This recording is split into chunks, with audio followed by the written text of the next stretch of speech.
Here. Mr. Mangan, Here. Mr. Schramm, Here. Ms. Cerniak here, and Ms. Williams here.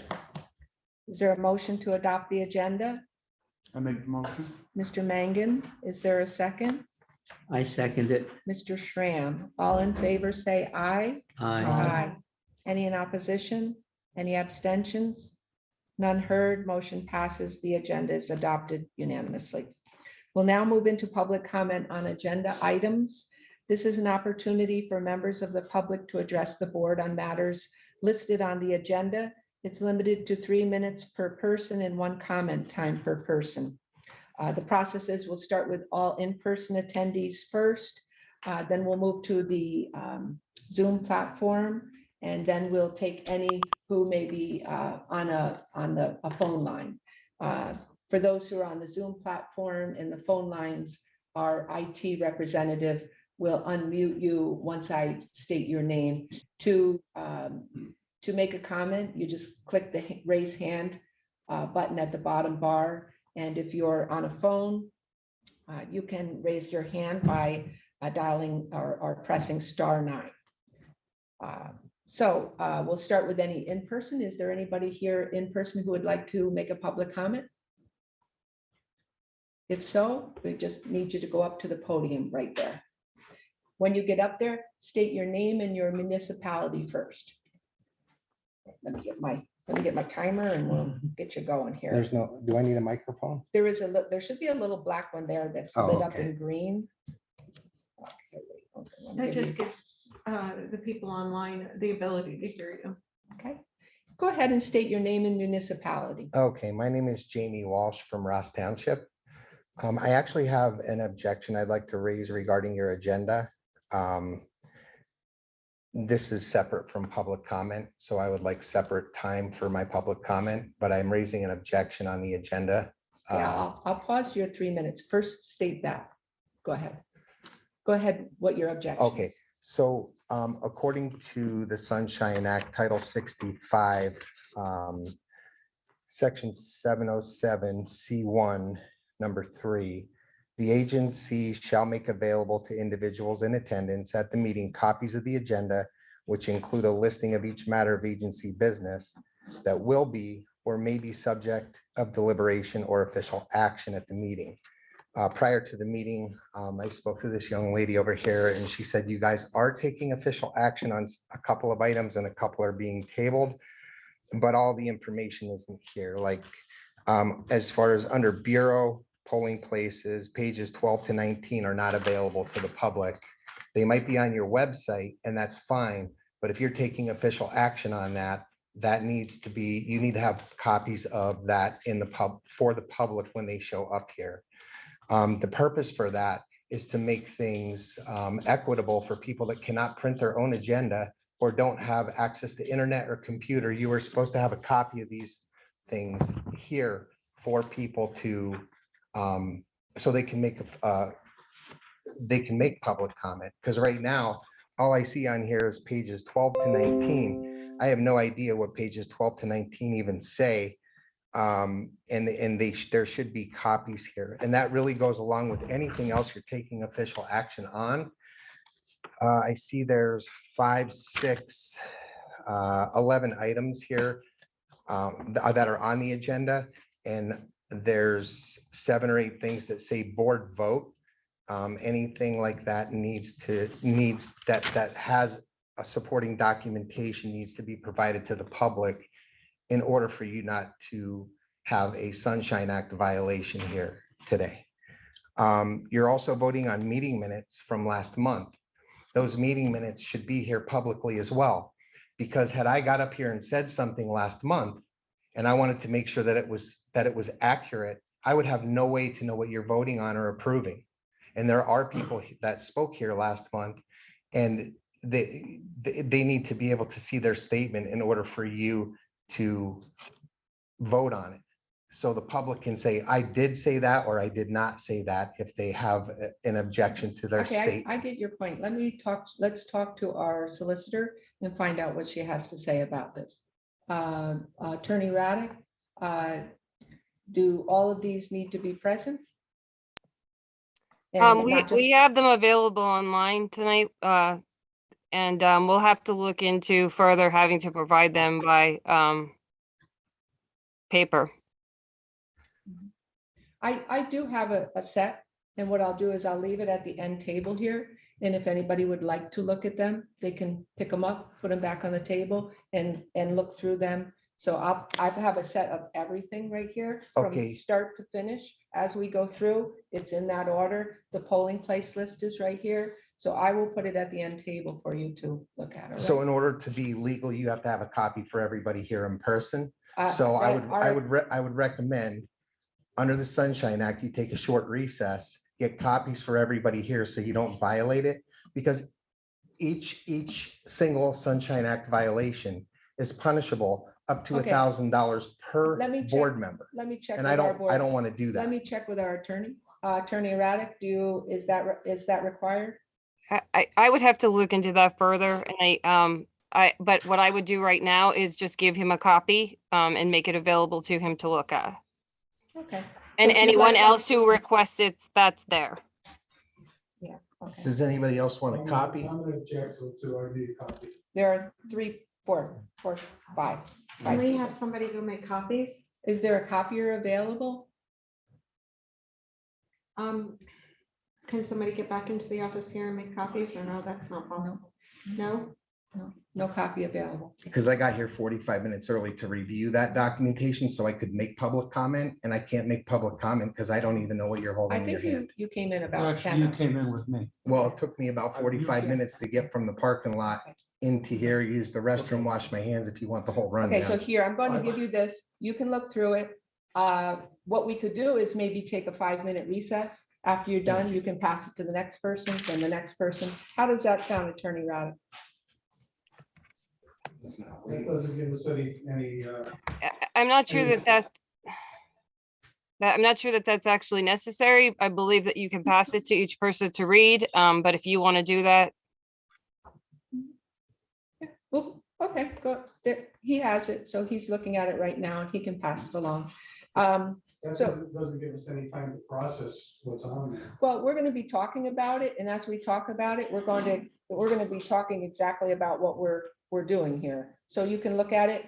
You have the whole meeting to look at it. If you have any questions at the end, we have a public comment in the beginning and at the end, you can bring that up at any time. I don't think I'd be able to read that, process it, and follow the meeting at the same time. We had it posted with our agenda it's on the website. It's been there since Friday. Right, well, I You just would heard have had about the plenty of meeting time tonight. over the weekend to process I it. just heard about the meeting Okay, tonight. so sir, did you want to do your agenda item now that you wanted to talk about? Or do you want to Well, wait on that? That's why I was hoping you would do a recess and get everybody. in No, here. we're going to continue on. So do you want to do your agenda item or do you want to, I can go to anybody else who'd like to and then come back to you?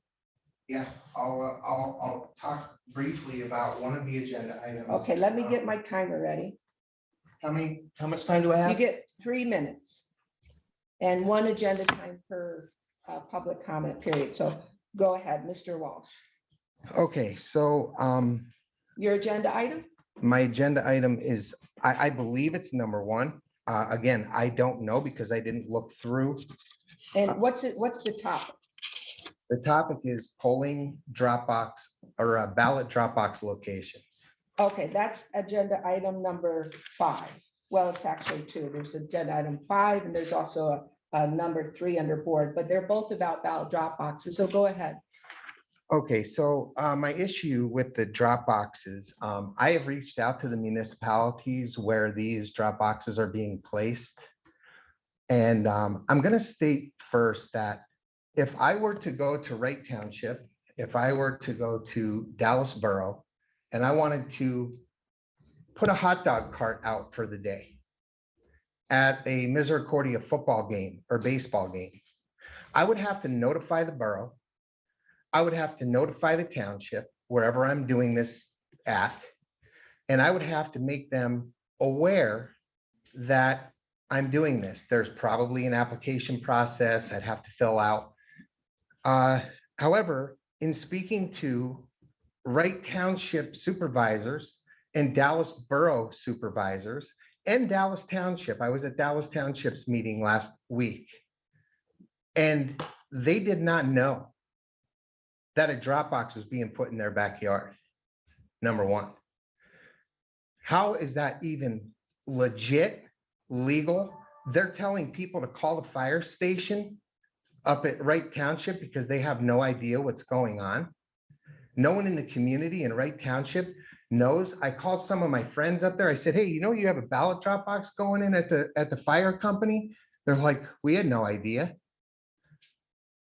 The process to put a hot dog cart out there and sell hot dogs is harder than putting a ballot drop box. And if ballot drop boxes are so wonderful, why isn't this front page news? Why isn't it front page news and people saying how great it's going to be? There's going to be a drop box right down the street from you. It seems like when supervisors and committee people inside these townships have absolutely no idea what's going on, that there's something shady going on. And if any of you want to respond to that, you certainly can. But this is out of control. Drop boxes are not law. They were instituted so people had a way to vote during the pandemic. That is over. Who on this board voted for drop boxes? Sorry, your time is up. Is there anybody else in person who'd like to make a comment? Thank you for your comment, sir. Go ahead. Please identify yourself, state your name and your municipality. Hi, I am Beth Ann Koloji. I'm from New England Borough. I was, and I don't know if like question is even allowed, but since What we- agenda item are you speaking oh, I'm of? sorry. We are speaking, I guess, in reference to number 5 And that with the is- ballot drop boxes. okay. Yes. We have mail-in voting and then in-person voting. So I guess I don't understand the concept. Like why are we even putting in drop boxes? Is it to alleviate long lines? Like, and why were certain municipalities, why were these ones identified as ones needing it versus another township or borough? Just kind of looking for answers to why, because there is that mail-in voting option for those that, it may be difficult for them to go out to vote in person. So why a drop box? I think the drop boxes, I'd like to respond. The drop boxes, the locations were initially selected because of their location. So north, south, east, west, that's kind of the reason why those locations were initially selected. But the board voted on it, and that's why they were approved. Okay.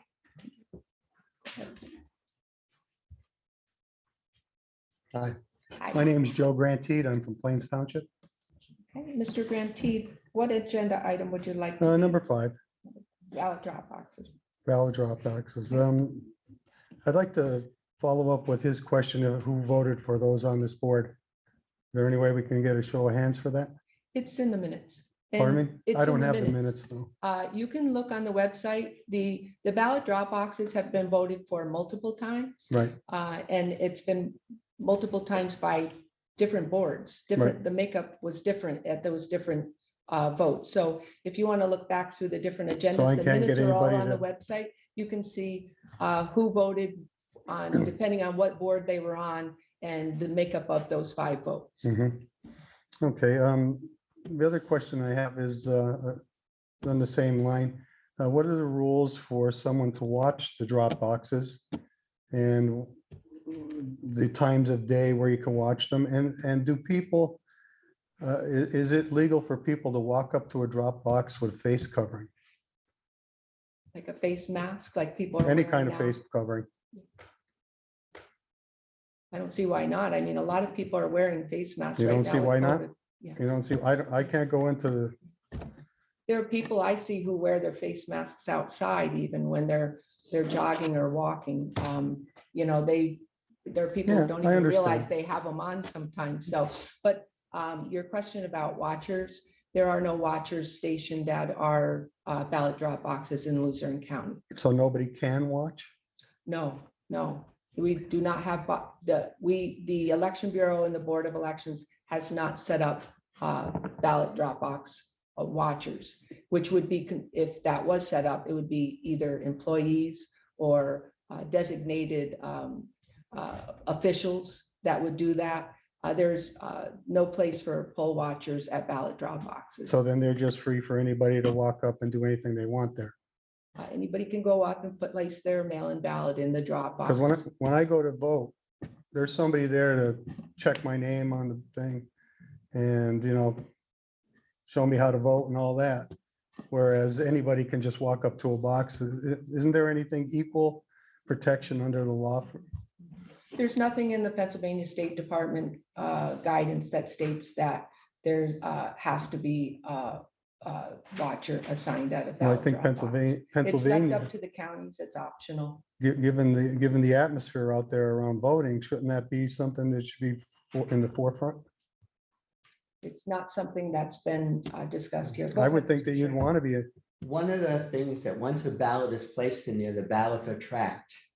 Nobody's going to be able to go in there and put in 9 different ballots. Each ballot is tracked and counted, so you cannot make copies and use them. And then it's when it's picked up, it's taken and then sorted by the Election Bureau, and then it's opened on election night, Mhm. where it's all But if- validated that one person, one vote. right? So even though you can request that you want 5 mail-in ballots, you will only be sent 1. And the only way that you could possibly do any more, I have no idea how you can unless you are able to. And the only issues I found with extra ballots people getting was either they stole them from people, which seemed to be the only way that they could get them, but they are tracked. So They're even though you put 4 envelopes in there, if it doesn't have an election barcode barcode on it, it's just thrown away. Don't you lose track of it when Your time somebody's is up, actually, Sir, your time is up. okay, 3 when minutes somebody's is up. actually walking up to the box, don't you lose track of like who's putting them in? Thank you very much. That's Thank you. immaterial. Thank you. Is there anybody else here in person who'd like to make a comment? There's no reason. My name's Jack Bestwicker from Dallas Township. I was also at the Dallas Township meeting the other day. Really, the only question that I have is, I understand that they were gonna put the drop box in Dallas Township, and then they moved it to Dallas Borough because enough people put up a stink about it. My question is, from what I understand, the drop box is in Passan Hall, the old Commonwealth. It's about 200 yards from the post office. My question is, if somebody can travel to that old telephone company building, why can't they just go to the post office and mail it? Any other questions? That's it. Okay, and I just want to clarify with the Passan, I don't know how it's pronounced, hall. That's where the ballot drop box was for the May 2022 primary, and that's where it is now for this election. It hadn't been there prior to that. So as for it being moved, it hasn't been any other place at Misericordia. So I don't know where that came from. And as for going to the post office, some people prefer a ballot drop box for the security that is Really? right on there over the post office. And some people prefer not to use the post office. And that's what the ballot drop box is for as well. Is there anybody else in person who would like to make a comment? If not, we're going to move to the Zoom platform. No other? Okay, I don't see any hands up. Okay, now I do see a hand up. Okay, if Mr. Hanson, you could let Ms. Glennon in, unmute her and go ahead. Just a minute, Ms. Glennon. If you would state your name, your municipality, and what agenda item you'd like to speak on, go ahead. Hi, my name is Claudia Glennon. I'm in Salem Township. And actually I think there are it's about the curing of ballots. And I think there are two, is that 1 and 2? And I want to, if I have time, ask a question about 4. Specific issues with the county's curing process, and you may address this when you discuss it, but I wanted to ask it now. What would trigger the county's curing process? Undated ballots, no security envelope, tape or staples used to seal, wrong date, wrong color of ink? Those are my questions, if any of those do. And when is it determined that there's an issue with a ballot that requires curing? Is that when the ballot's received or when it's opened? And then along the county's curing guidelines, when you have the list of flawed ballots, I know that that's made available to the leadership in the 2 major political parties. Is it available to any other citizen or citizen groups to be able to request that and assist with the curing process? And then with the new regulations about all ballots must be done by midnight, is that going to affect curing of the flawed ballots? And I can ask those again or provide them if you want. So that's my question on the ballots. And then I was just wondering what the moment of silence is. It doesn't say what the moment of silence was for, so I guess I have a question on that. And just to address the other speakers, everybody's so concerned about the ballot drop boxes and if they're under surveillance and people are watching them, but literally every mailbox nobody cares about. The reason that we have issues with mailing in the ballots is that last year or during the primaries, I only had 1 day to even take my ballot to a drop box. There was no way I could have mailed it in.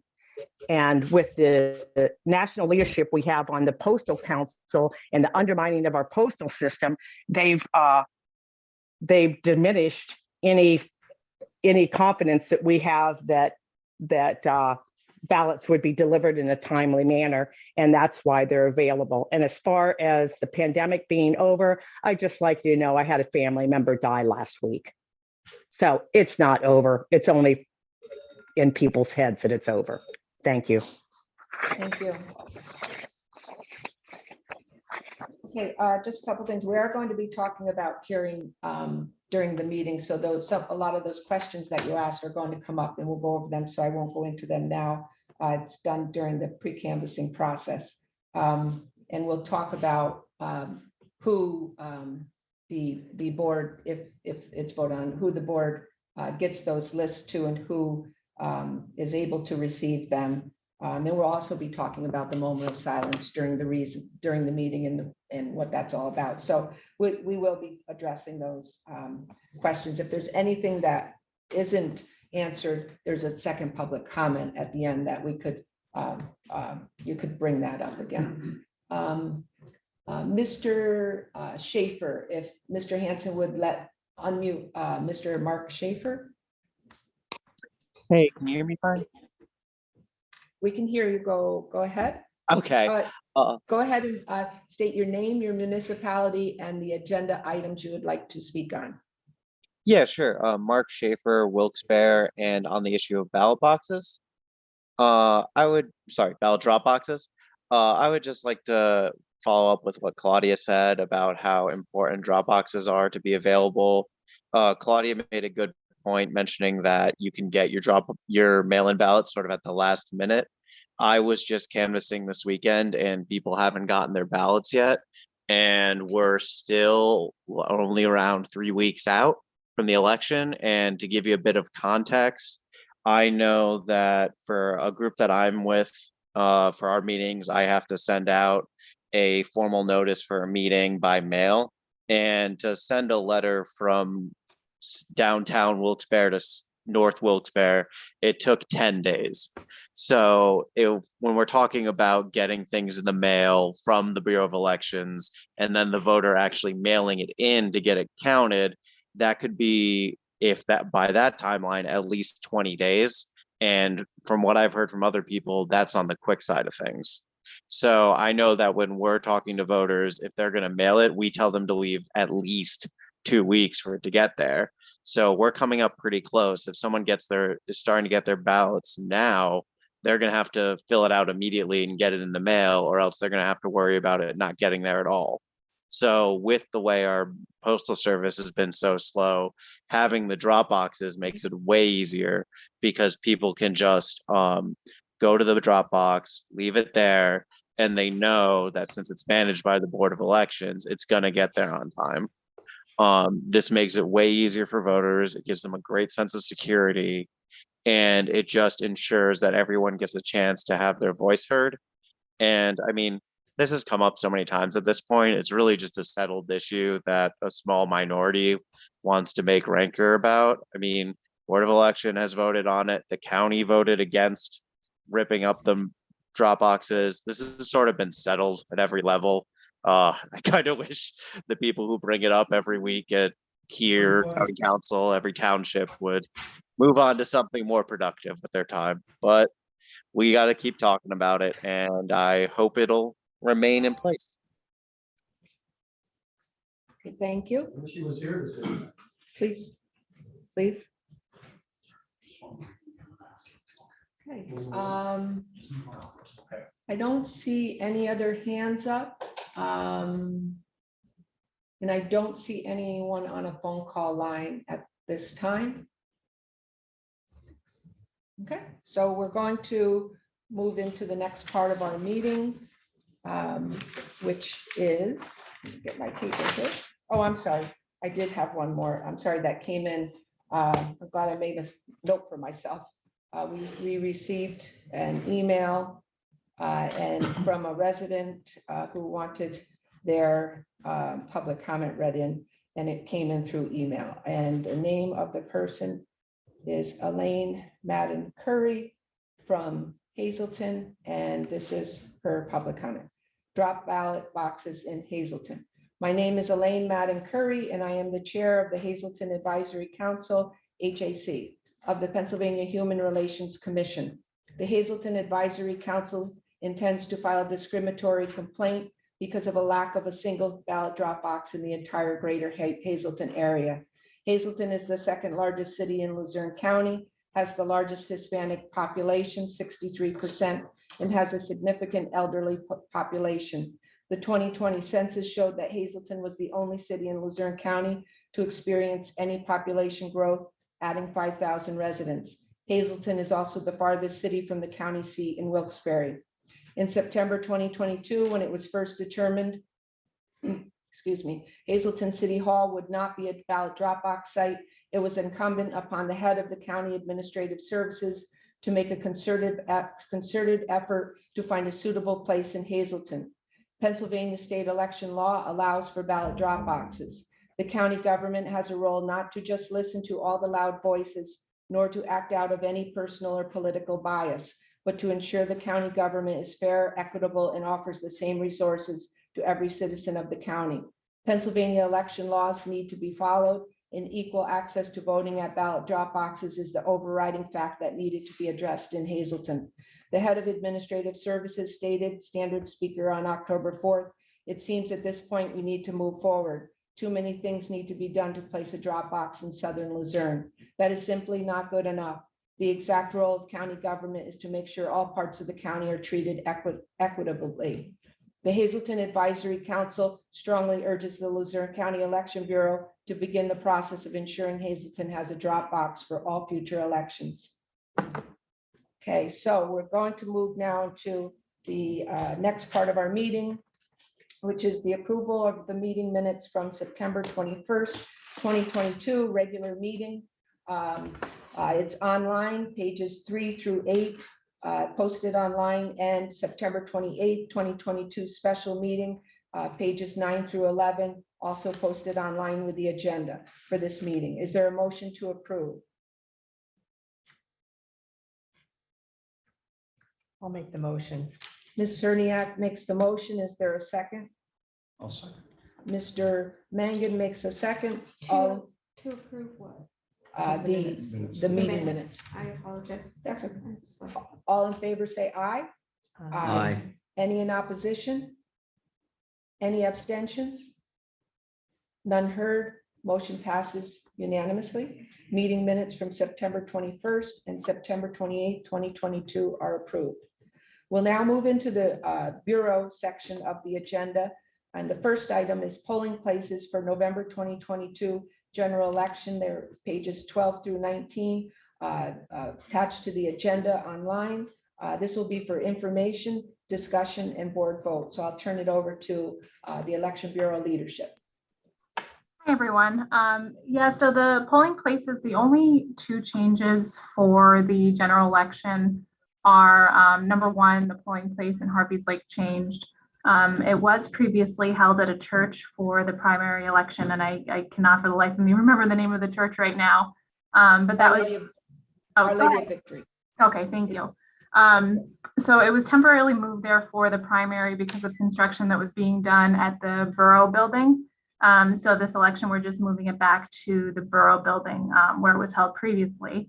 And then the other change is we are changing Hazleton 5 to Holy Rosary Church in Hazleton. And that was one of the recommendations of the judge of elections of that precinct. And we did the site visit there and ensured that it's ADA compliant. And that's from Terrace Plaza to Holy Rosary Church on Poplar Street, correct? Yes, that's correct.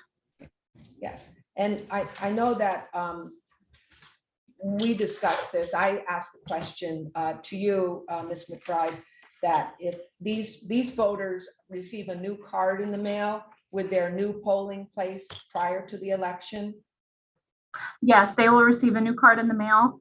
The previous polling places for each location will be posted so that the signs will direct voters to the new location, and it will also be advertised in each newspaper.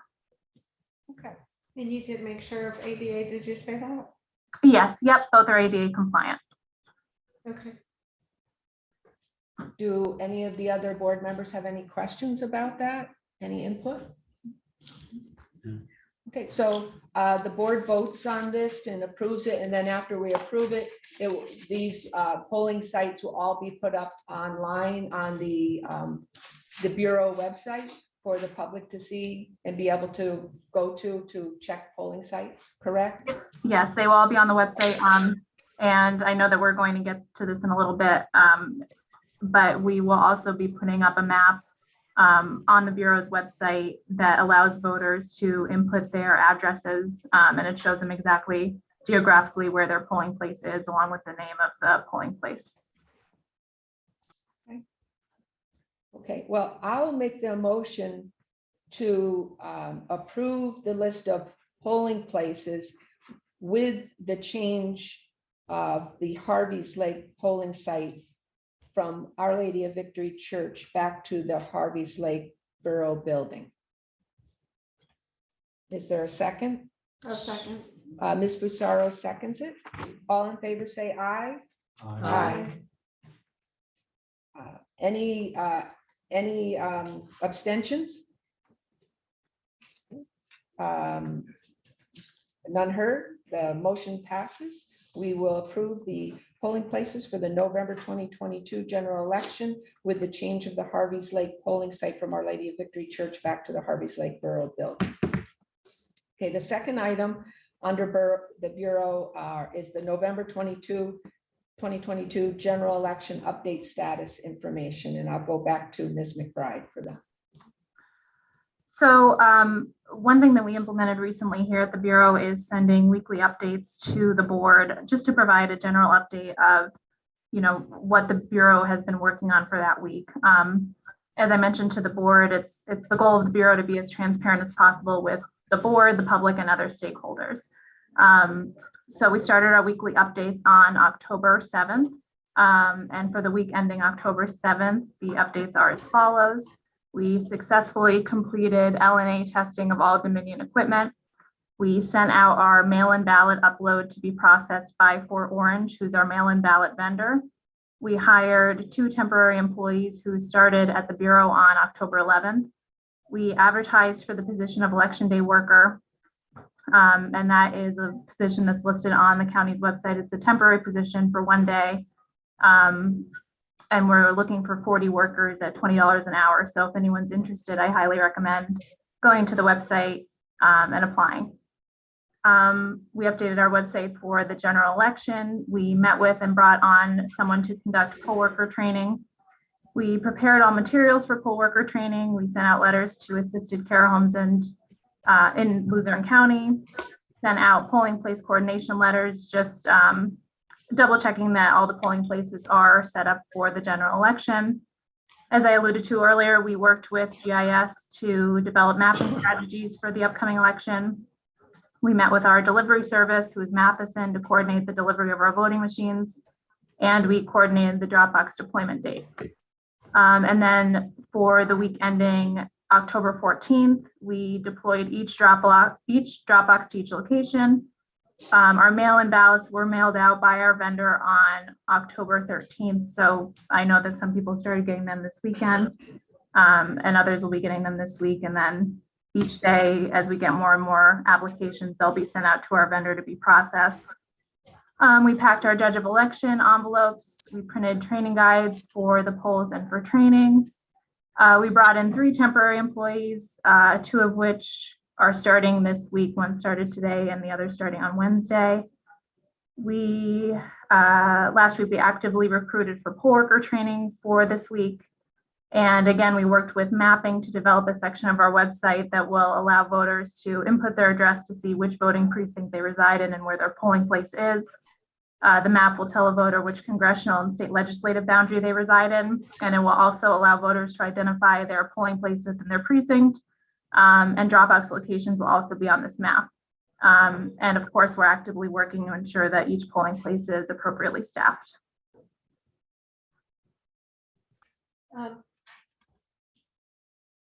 Question, Beth, a few meetings ago, I think it may have been before you were on, so, and correct me if I'm wrong.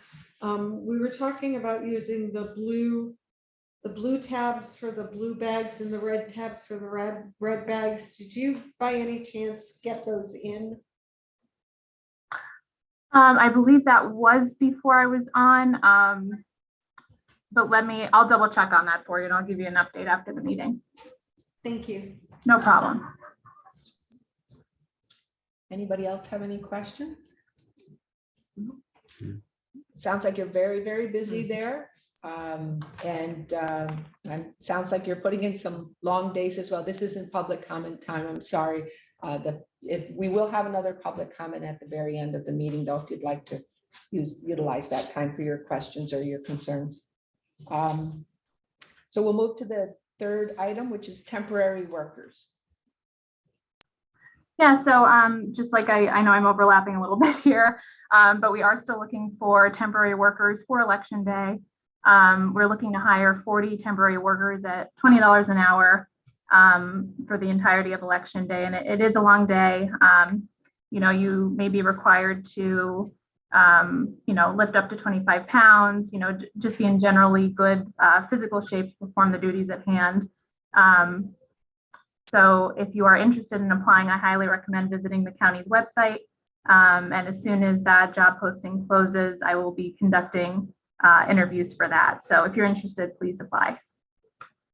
Does it, and it also requires coming in the day before for a training? Yep. Yeah. Training the day before and to be sworn in. Okay. Anybody have any questions? Okay. Poll worker trainings? Poll worker trainings are happening as we speak. They started today. We've gotten, I believe, a little over 400 poll workers signed up for training. I did do an email campaign late last week, a text campaign late last week, and then another text campaign over the weekend. So I'm hoping that helps to drive more people to poll worker training. But please, if you're a poll worker, I highly recommend attending training, even if you don't think that it's necessary. It really is, because things do change from election to election, and it's important that we have our poll workers get the most up-to-date information as possible. Okay, and the last item under the Bureau is ballot drop boxes, status, information, discussion, possible board vote. I just put that on there because you never know. There was something we would need to vote on, and if we did, I wanted it to be there for the public's awareness. So I'll let you give us an update on the status of the ballot drop boxes. Sure. So they were all put out last week. We have a drop box at Pittston Memorial Library, Wright Township Fire Hall, Misericordia University, and Penn Place. All of the hours and locations are listed on our website, so I won't bore you by listing all of those right here. And all of the locations, with the exception of Penn Place, you can drop a ballot off up until the Monday before the election. In Penn Place, you can drop your ballot off up until 8 p.m. on election night.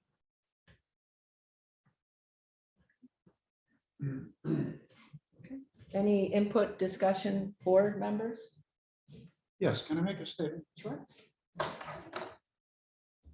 I joined the board, I think it was April or May, and every meeting we've had somehow, either through public comment or on the board, revolved around drop boxes. And I'm speaking. Can you say your name? I don't know. My name is Jim Mangan. Thank you. And I see a lot of things in social media, on the street, people talking to people. A lot of people are under the misconception that drop boxes are part of the law, and they are not part of the law. They are to be included as an option. There are many counties that don't use drop boxes. This board, prior to my joining, elected to go ahead and allow drop boxes. So I just want to be clear that this board extending the opportunity to use drop boxes is not mandated by law. It has nothing to do with your constitutional right to vote. It has to do with them merely extending the courtesy of voting to the voters of Luzerne County. So with that being said, I want people to be aware of exactly what it takes to do the drop boxes in the county. Okay, Ms. Pecora from Administrative Services took it upon herself to go to Hazleton. She scoured many sites. She did due diligence to make sure that whatever situation or location was going to be considered was compliant with what the guidelines were set forth by this board with regard to surveillance, ADA access, so on and so forth. Okay, the members of the Bureau have been working tirelessly in addition to the regular duties and so on and so forth. Also, there's the addition of the IT people to make sure that the surveillance was going to be conducive to what we require. In addition to that, we have the additional duties that are placed upon the sheriff's department to make sure that everything's going to go okay. That to me is above and beyond just allowing for a courtesy. So what I want the voters, and it sounds like I'm dictating and I'm not, okay? I want the voters of Luzerne County to understand what the county is going through to provide these drop boxes to you, okay? And that you now have an obligation to make sure that what you do prior to now in election day is compliant with the guidelines, such as one ballot per box. Okay, so I'm asking you to do your part, okay, and make sure that we're following the guidelines and you're following it legally. Thank you. Any other board members? Just want to go on the record, as always, to say that I never voted for these things and never will. Any other board members? Okay. All right, we'll move into the next part of the agenda, which is the board items. And the first item is counting undated ballots. Ms. Fusaro asked for this to be placed on the agenda. And I posted page 20 of the agenda is the acting Secretary of State statement on the Supreme Court SCOTUS order of undated mail ballots. I think that since I posted it, some things have changed. So I'd like to make a motion to table this until next meeting next week. there is no meeting next week. We haven't determined that by, according to our attorney. Well, before we do any motion, can we just discuss Yeah, this? go ahead. And maybe that will help the public and everybody to understand why there's a possibility of Ms. Fusaro wanting to table it. But, and also our board solicitor may want to add some comments to help us understand this, but there has been some litigation presented, I think it was just last night. We as a county are, I believe all counties will be, are part of this, but we haven't received the paperwork yet, I'm told. But until this is resolved, and this is what we're talking about is the undated mail-in ballots, or the mail-in ballots that have the wrong date written on the back of the envelope or not dated the back of the envelope. That is what the lawsuit is about, whether to count them or not, you know, or not count them. We were going to discuss that tonight because there was this statement from the acting Secretary of State saying that we at that point when we received it are to be counting them. And but since we've received that email, things have changed, and we have been advised by our solicitor to table, as Ms. Fusaro was doing, this discussion because of this new litigation that's come forward, which we haven't received yet, but it was last night.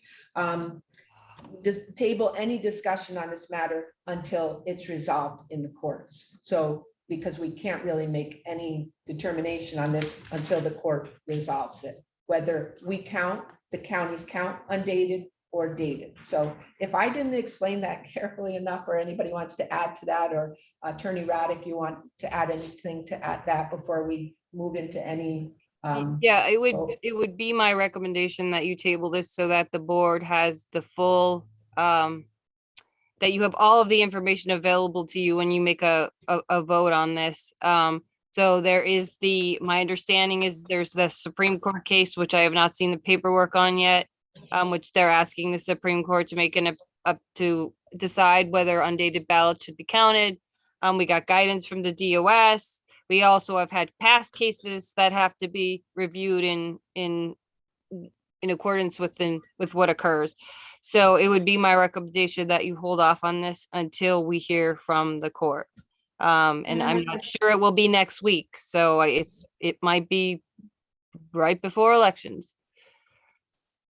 And I would like to apologize to you, Paula, and to the public for not removing this from the agenda in the beginning. So I apologize to everyone because I should have made that motion in the beginning, and I apologize for that. So motion to table discussion and vote, possible vote on counting undated ballots to next meeting, and when we are more informed and have more information. Okay. I'll second it. Okay, all in favor, say aye. Aye. Any in opposition? Any abstentions? None heard. Motion passes to table the discussion, any further discussion of counting of undated ballots to the next meeting has passed unanimously.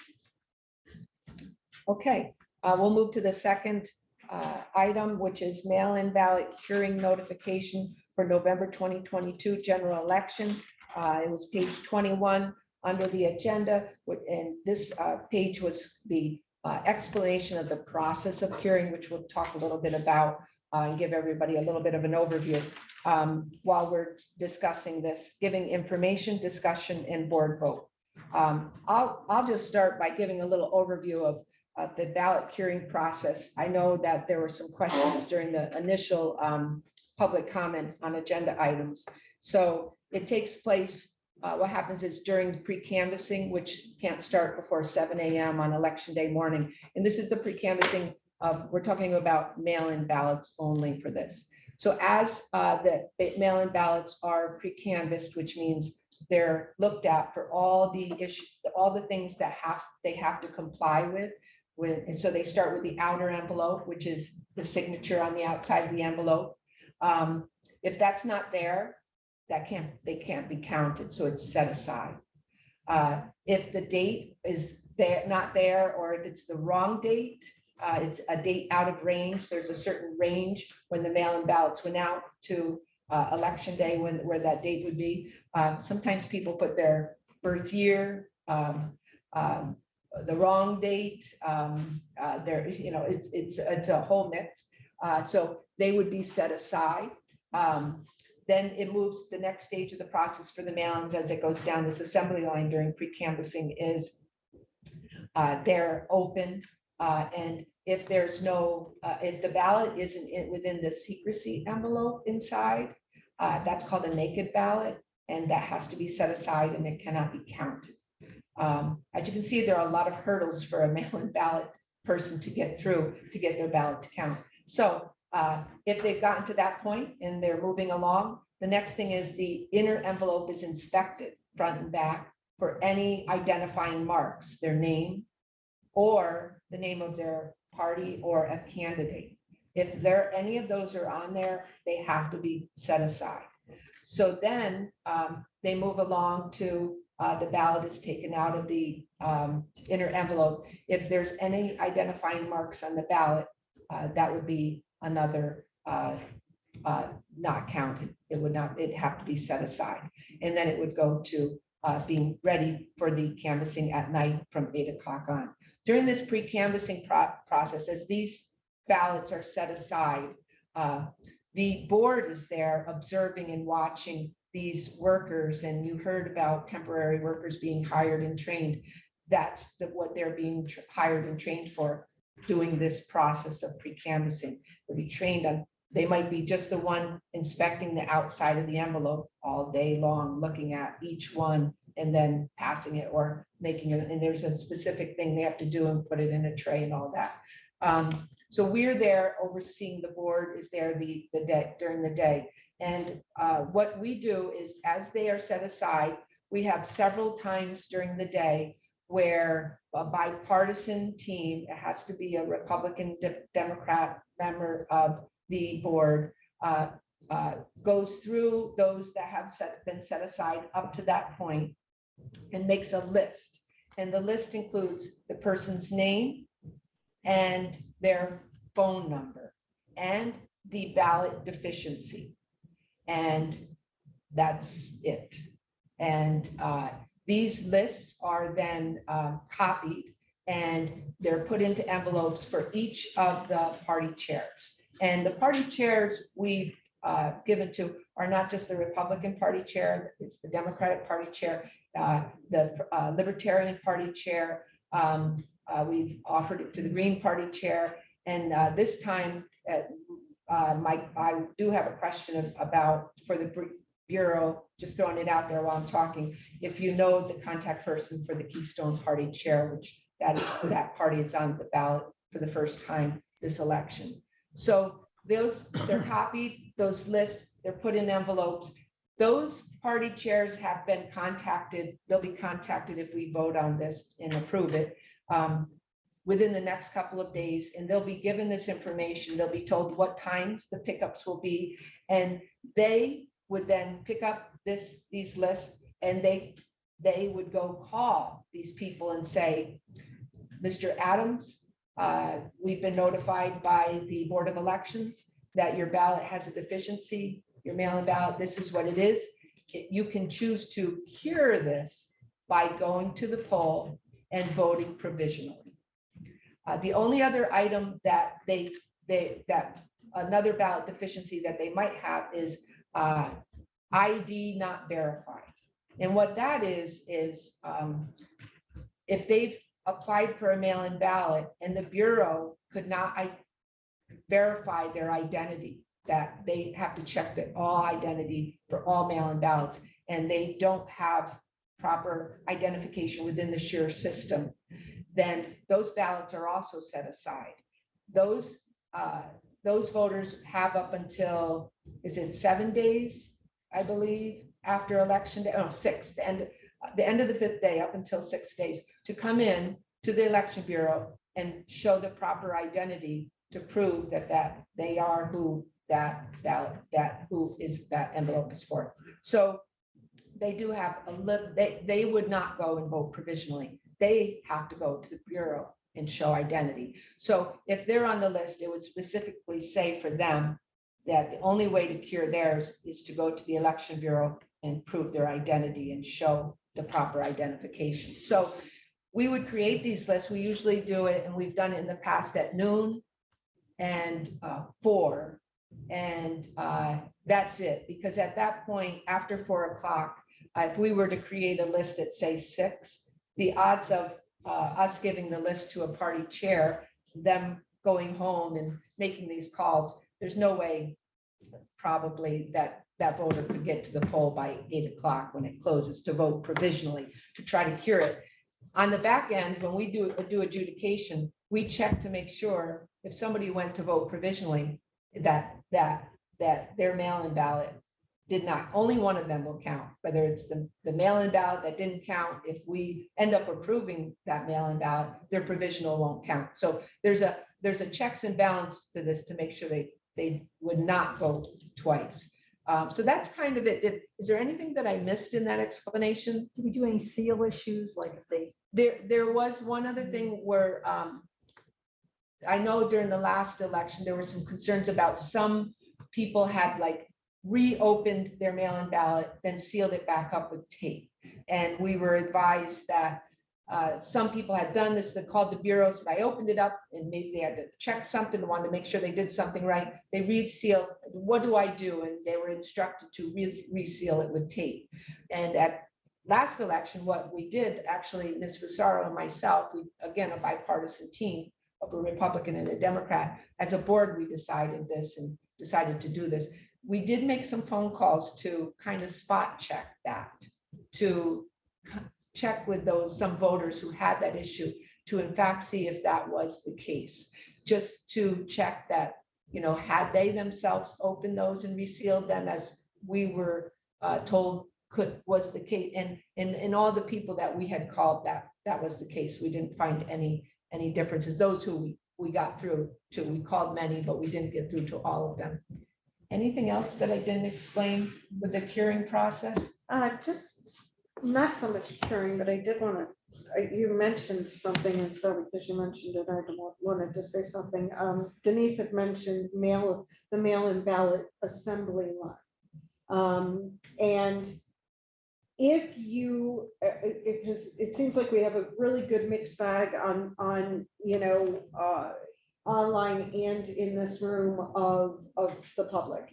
And so that's why I'm mentioning this. If you distrust the process for the mail-in balloting, mail-in voting, okay, and that process,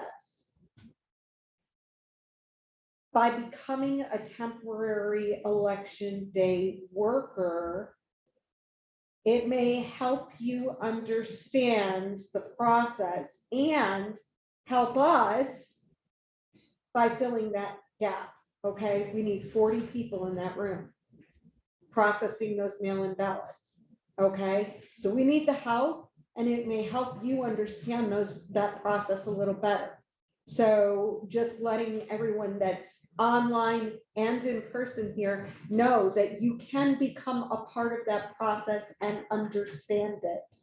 Okay, and that'll help you, and it'll help us in turn, because we need people in there. All right, just a real quick comment. Try to recruit some people while we got some people in this room.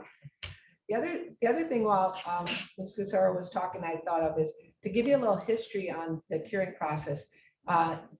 The board, the first time that this was allowed for 4 counties to do, and it's the counties can vote to do this.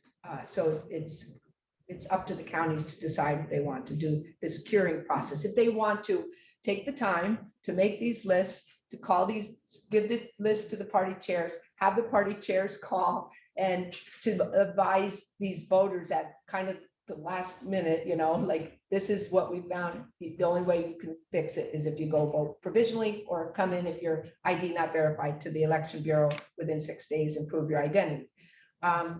It's the first time it was allowed was the November 2020 election. The guidance came in very close to election day. The only one that was on the board at that time was Audrey. So I don't know, you know, you want to share, the process was pretty much the same?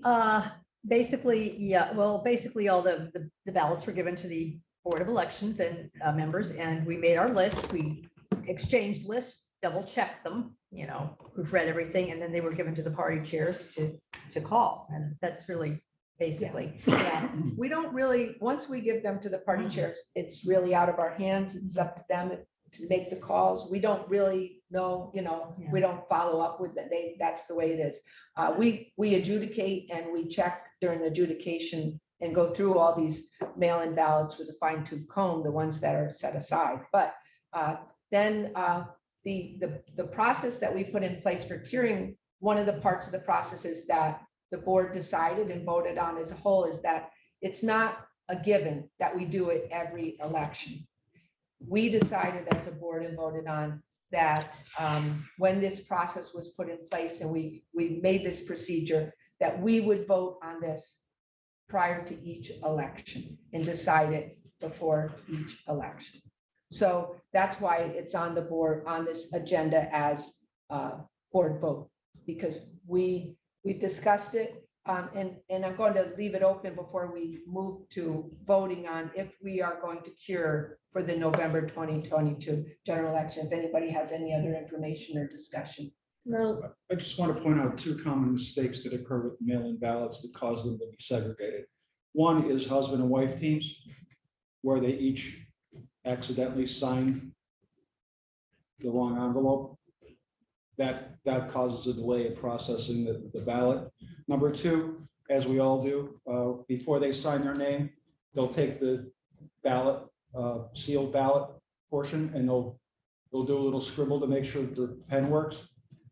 That gets thrown off to the side as well. So any markings that don't belong there, it causes a delay in the processing of that ballot. So it seems simple enough, but again, the rules are what the rules are with regard to any type of markings on the ballot. So those are the only two things that. Now, just going back to the undated and dated, the last several elections, after we set these aside, they stay aside and they go through the adjudication process with the board, and the board has to vote on all of those set aside categories on if we count them or don't count them. No signature, and our board solicitor will advise us on what the law is and what the case law is, whether it's no signature, naked ballot, no date, wrong date. And lately, you heard that litigation talk just a bit ago about hold off on that. For the last election, we were advised to count the wrong dates and the no dates. And they were counted. And they were counted the election before as well. I think all the past elections they have been. And right now, that's what's being litigated.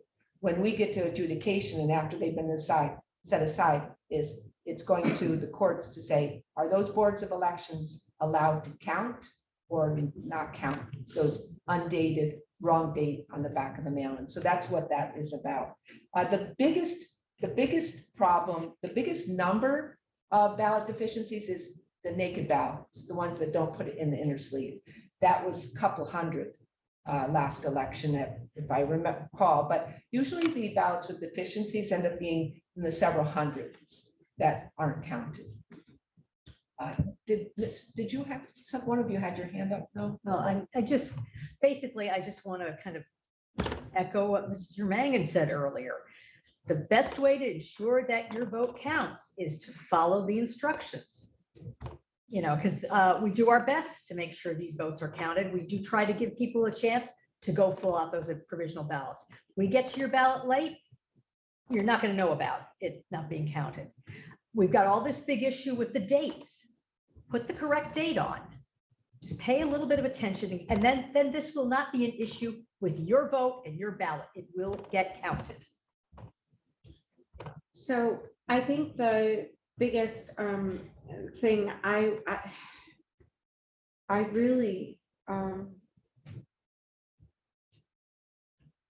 I'm sorry, I have to I have to make a motion to, I don't know about doing this with the open litigation. We have litigation on this as well. And I'm wondering if we should push this off at least 1 week until we get that litigation on the curing back as well, because there's pending on that as well. I could actually speak to that. I did receive an update on that from Attorney Cosgrove, and the petitioner was denied the injunction at the Commonwealth Court level, and they filed an appeal. They did not file an injunctive relief request at the Supreme Court or a King's Bench matter. They did suggest in their brief that the court could assume King's Bench jurisdiction. As of this time, the Supreme Court has said that the case will be decided on the briefs. So as of right now, all that legal mumbo jumbo basically means that the Commonwealth Court dismissed the curing lawsuit and they filed an appeal. So as of right now, you can vote to cure if you want to. You can also wait. But either way, that's where we are. If an appeal is granted down the line and they say you can't cure, then you're just not going to be able to cure. Well, and it's not being able to, it's not the curing one, it's you're talking about the wrong date and the undated, right? No, she's talking about the cure. No, I'm talking about the curing lawsuit.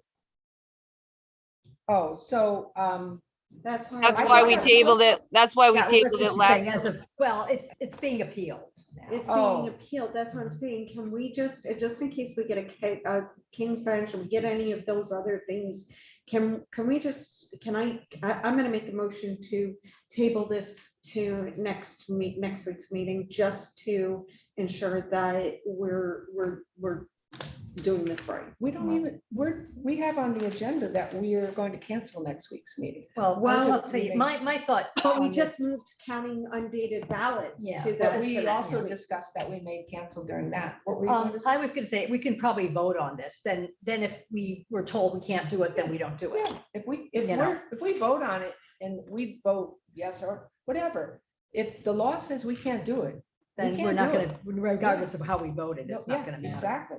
So I think there's no reason why we can't vote on it. it. I just also want to add that, I was given a little history of our curing.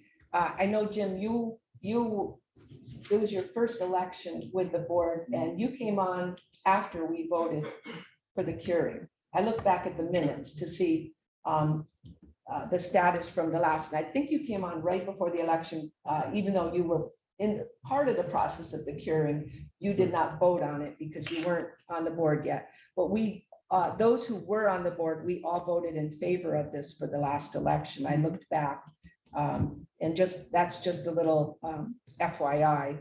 And Jim wasn't there, so there were only 4 of us on the board at that time. I would like to make a motion that we do the mail-in ballot curing for the November 2022 general election. I'll second. Second by Mr. Mangan. Okay, I'm going to do a roll call vote. I have an objection.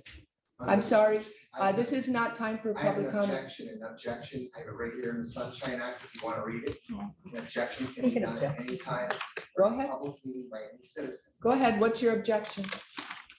You don't have a copy of page 21. We don't even know what you're voting on right I just explained it all. I went completely down the process of now. curing. Where is the documentation? I gave it to you, it's right in there. Page 21. Come on over, I'll show it to you. I looked at it right before I handed it to you because I had some notes on the page. I had some writing on it, you'll see it.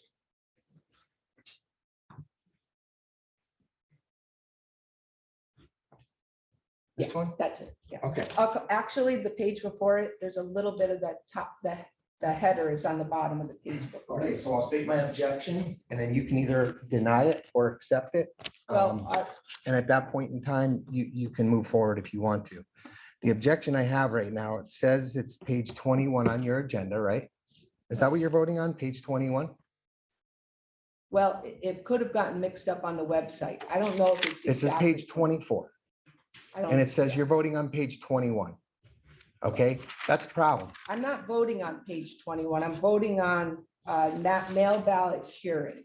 That's just the process. That's the So standard of where is page, procedures for where's curing. page 21 at? That's the explanation of what I just explained, the curing process. But what we're voting on right now is if we're going to do the curing notification for the November 2022 general election. I'm not voting on page 21. But what we that don't, says we there. don't know what that means. It I says just it's, explained it. it says it's page 21. I You, just you explained it. gave me page 24. No, I'm not voting on page 21. I just told you. Did you listen to what my motion just was?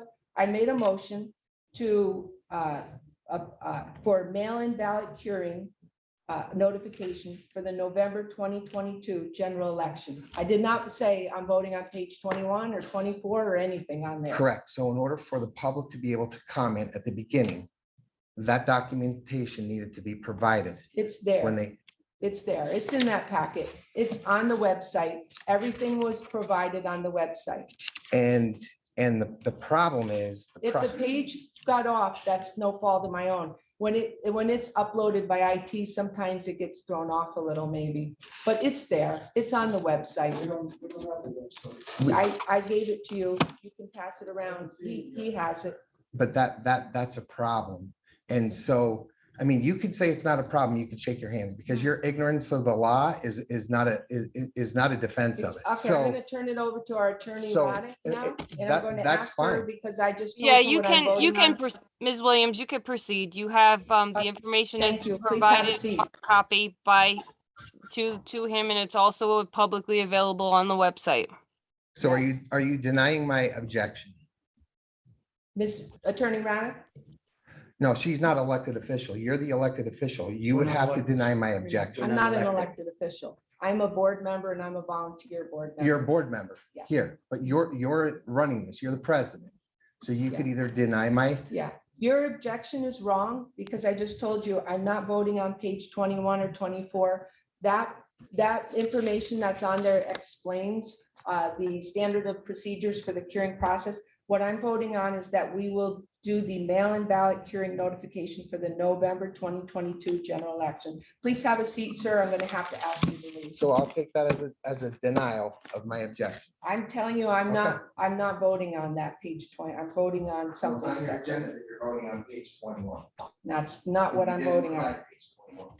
Okay, so again, I will restate my vote, motion for the mail-in ballot hearing notification for the November 2022 general election. Mr. Mangan seconded it. We'll have a roll call vote. Ms. Cerniak, Yes. Ms. Fusaro, No, Mr. Mangan, Yes. Mr. Schramm, Yes. Ms. Williams, yes. Motion passes 4 yes, 1 no, for the mail-in ballot hearing notification for the November 2022 general election. We'll now move to item number 3, the Hazleton area Dropbox site for the 2023 May primary. I put this item on the agenda, and I just want to check. I don't know if Ms. Pecora is on. Ms. Pecora, I was just wondering if you could confirm that it has been established that the county-owned building, Broad Street Exchange Building located at 102 to 124 West Broad Street, Hazleton, has an entranceway area covered by county-owned video surveillance. Hi, so the county does have a location in Lower Luzerne County at the Broad Street Exchange. There is camera footage there. However, it is monitored and maintained by a third party. So the county actually does not control that surveillance on that site. And I know, Ms. Williams, that's something that you wanted to look into for next year. So we have time to certainly look into that for the next primary election, if that's something that you would like to explore. Yes, that was going to be my next question. If this camera surveillance, if there's a way to be brought up to comply with our board requirements for the May 2023 primary, so that we could offer the Southern Luzerne County voters a drop box again. And I know that if it's a county-owned vestibule area, I believe that goes into the probation sheriff's office there in the building. If it's maintained by a third party, I mean, that third party is contracted by the county, right? Correct. And we ran into some problems with timing for a purchase order to troubleshoot the location in order to get it to work with our system and work with that company, because we were just so close to the deadline of having the Dropbox location set, getting them ready to deploy. Time just didn't allow for it at this point, but we're in a better position now that when we go to look into it for the primary, I think collaboratively, we all have questions and know what avenues maybe we need to go down to make this site possibly work. I think that this sounds to me like probably the best site to work on, because it is county owned and we don't have, we can manage the video camera surveillance ourselves and make sure it complies. And we have plenty of time, months to do it before the May primary, to get everything up to speed and what's required, and not have to worry about, getting something set and then having somebody back out at the last minute, or, having to have the place not be able to comply. We can make it comply ourselves. So what I could do is just, put a note to maybe January, February, we could follow up and see the status of, how that's going. Yeah, I And at think least maybe address it before it gets really busy for the May primary. Yeah, I would say the sooner the better, and maybe we could start collaborating on that right after the new year. So, Okay. yeah, certainly. Okay. Anybody else have anything they want to add to that? Mr. Cora? It's Jim. I have a Yes, question sir. for you. To the best of your knowledge, all of the video surveillance that we have at the various Dropbox locations are beyond just motion detection, right? They're 24/7.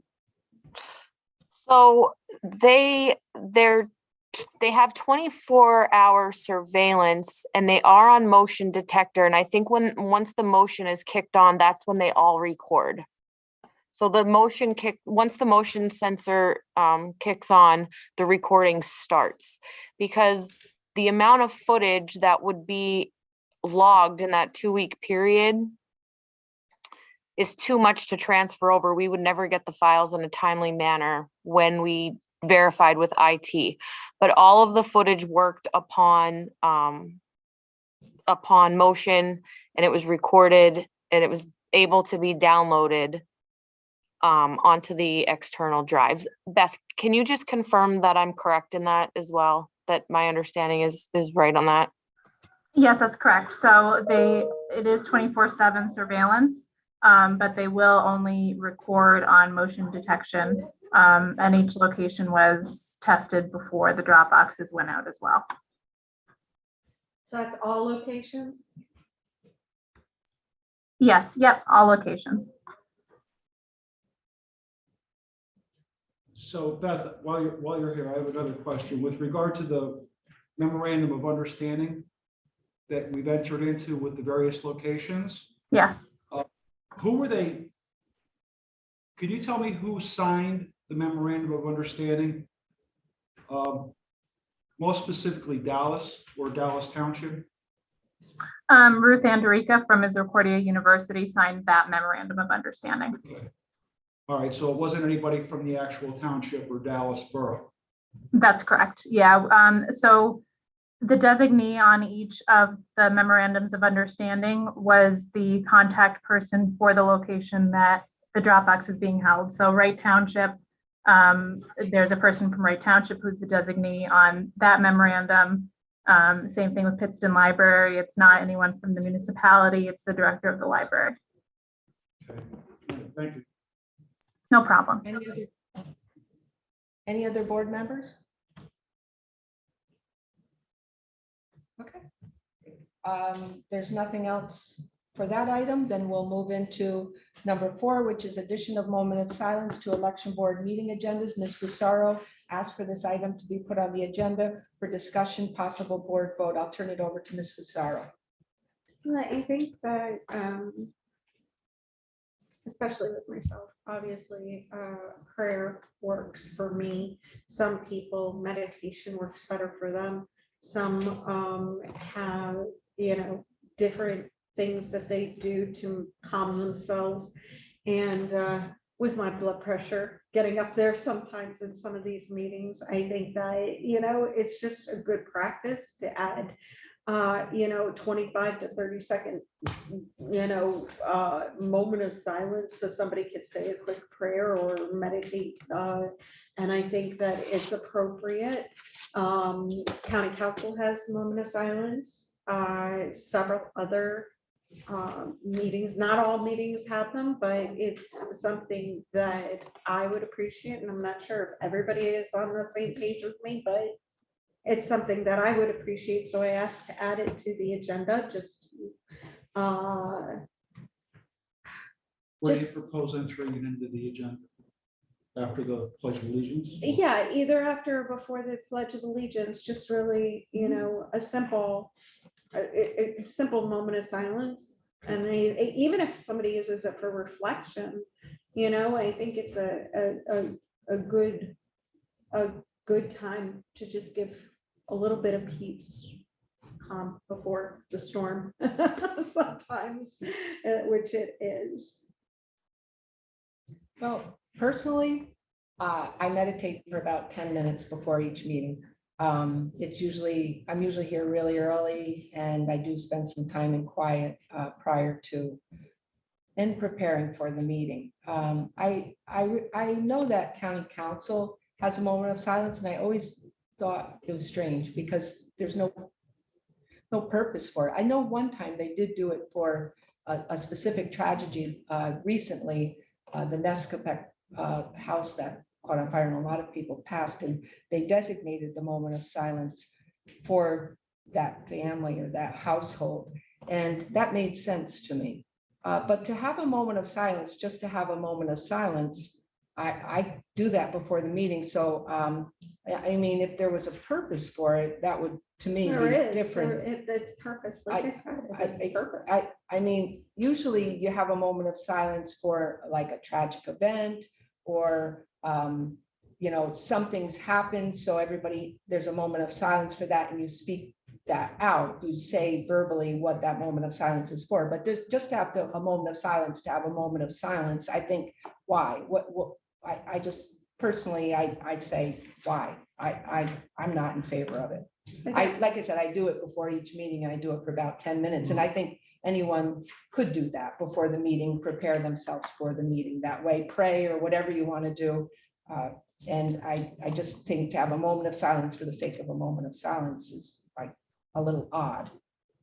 I think it's not odd. It's done in quite a few, government buildings and other meetings, and it's not, their purpose is for prayer, meditation, reflection, all kinds of things. But I mean, it is a respectful moment for those who practice those types of things. That's what it is. It's a moment of respect for those people who do those types of things. Any other board members?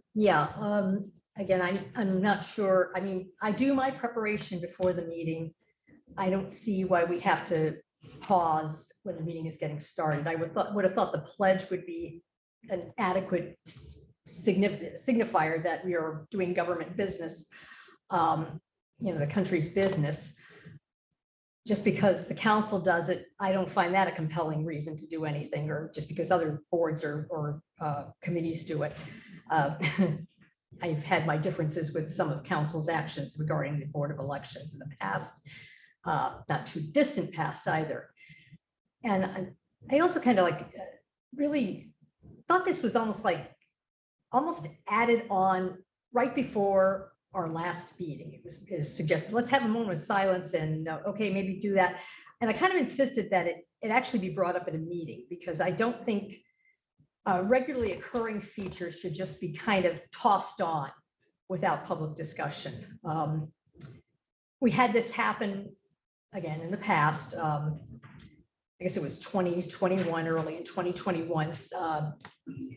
One member decided that they were going to put in what they called an intragovernmental cooperation public comment section on.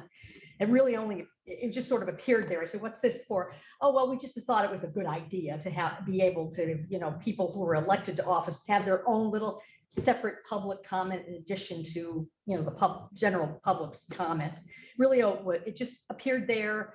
I mean, they used it maybe once, and then there was a change in board membership, and it sort of disappeared again. But I don't feel comfortable just tossing stuff on without there being a discussion at least on it.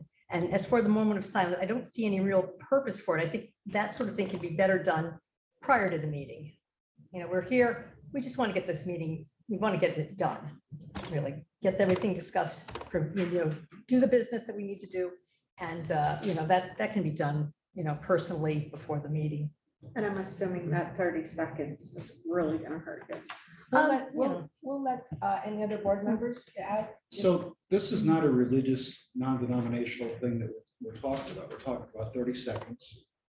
And we're focused on ourselves, when perhaps if we were sitting in the audience would appreciate a 30-second moment of silence, maybe just to reflect on their day or clear their head before they approach. Not all of these people are gifted in public speaking.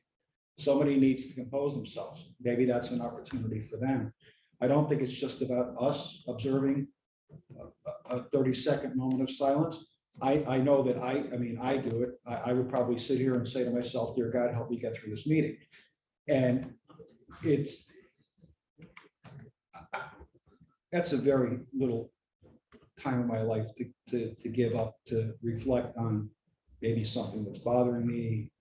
Not everybody gets here at the same time. We're not talking about opening with a prayer in the open. We're just talking about 30 seconds to reflect. And I would encourage, because we're not hurting anyone. I would go with it, just taking it as a moment of reflection before you start something. Before you want to start something, think about what it's going to do, what you want to do to have it. And then start. Take that deep breath before you begin to run the marathon. Well, motion to add a 30-second moment of silence at the beginning of each board meeting before or after the Pledge of Allegiance. Second. Seconded by Mr. Mangan. Motion presented by Ms. Fusaro. We'll have a roll call vote. Ms. Fusaro, Yes. Mr. Mangan, Yes. Mr. Schramm, Yes. Ms. Cerniak, No. and Ms. Williams. Yes. 4 yes, 1 no.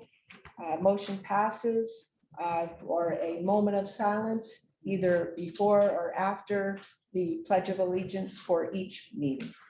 And we'll move now to the last item on our agenda, which is cancellation of the October 26, 2022 Election Board regular meeting.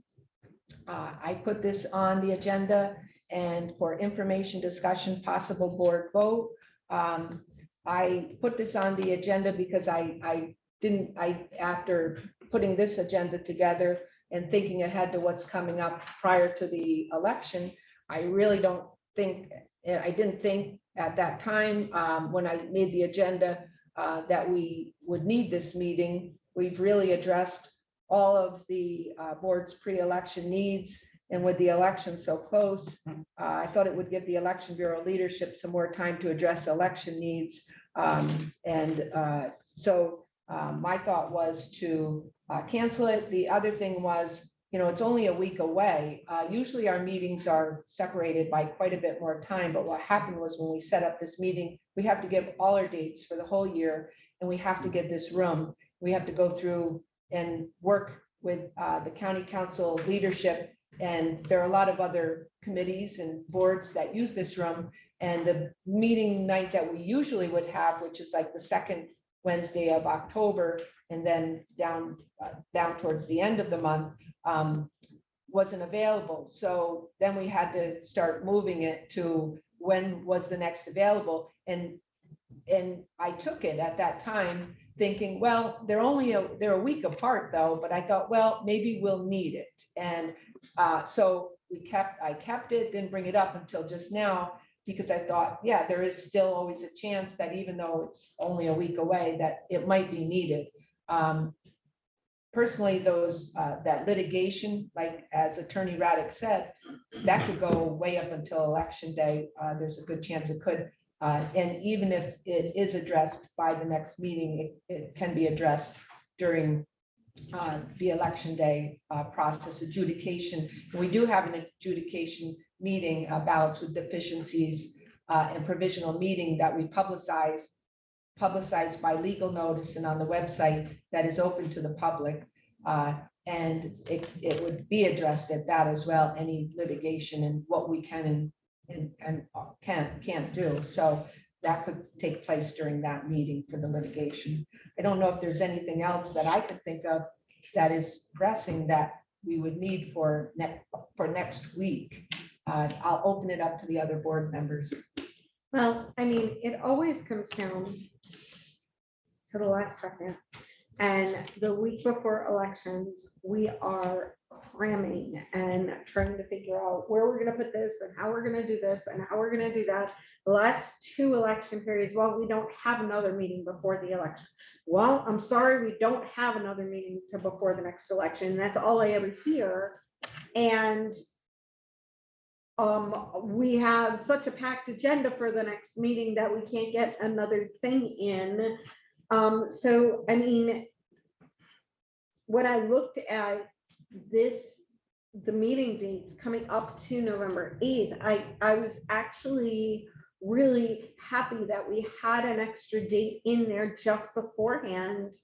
And because then we're not left scrambling, trying to figure out when our next date is. And I don't think it's a good practice to cancel the one we've got in between.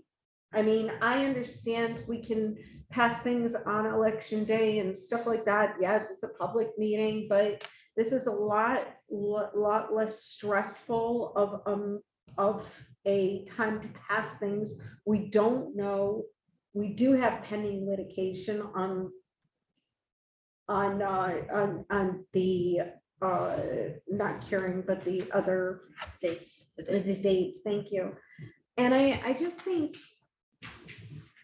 I know, and you know as well as I do, and I mean, I know we don't always side on a lot of things, but one of the things that we're always scrambling just before elections, and I don't understand why we would take a date away, a meeting date away. I understand it's stressful, but it can lessen the stress, I think, on us by having that extra date and knowing that we can go ahead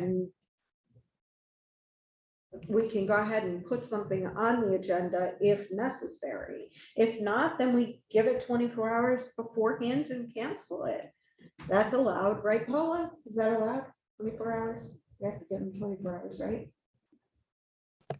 Yeah, you would have to give notice and put it on, the website, and so that everyone's aware that it would be canceled. Right, but it's 24 hours. I have to right? look up the time frame. I believe you're right, but I'm not sure if it's 24. I believe you're right. I think it also has to be a legal notice in the paper. And in order to do that, you have to make sure you get it into the legal notice into the paper. Right. So that it runs the 24 hours. And that always And presents an issue because of the paper scheduling. Right. And so let's put it the way it is. Right now, I would be doing the agenda this Wednesday, saying I need all the agenda items by this Wednesday. I have nothing for the agenda for Wednesday in 2 days. I have nothing myself that I would want on the agenda. And I would ask all the Bureau to give me anything by Wednesday, because it's a next Wednesday meeting. Then the next day I would ask IT for support for our next meeting. If we canceled it, I would need for the next Wednesday meeting, it would have to go in the paper. I'd want it out on Monday. So in these few days, do we want to go through all of that? Like try to get it all put together, the agenda up on the website by by, all the information by this Wednesday for, like, I just think for what? Does anybody have anything that they want on the agenda that they know by within the next couple of days needs to be on there? And I'm thinking, I don't have anything, but maybe you do.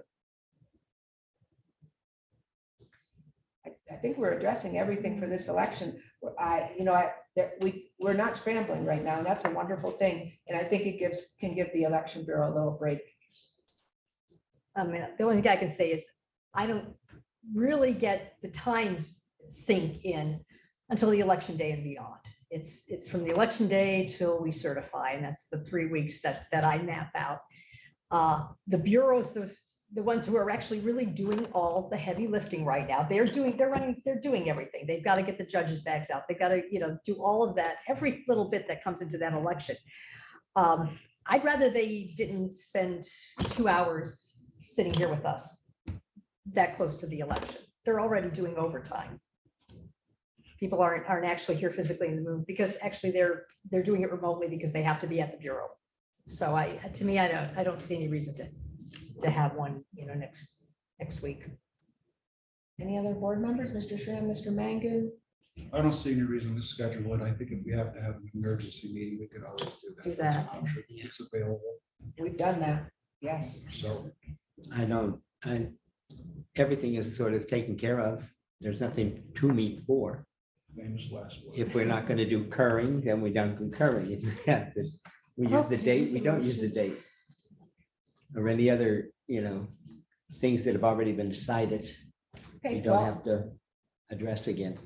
I'll make a motion that we cancel the October 26, 2022 election board regular meeting.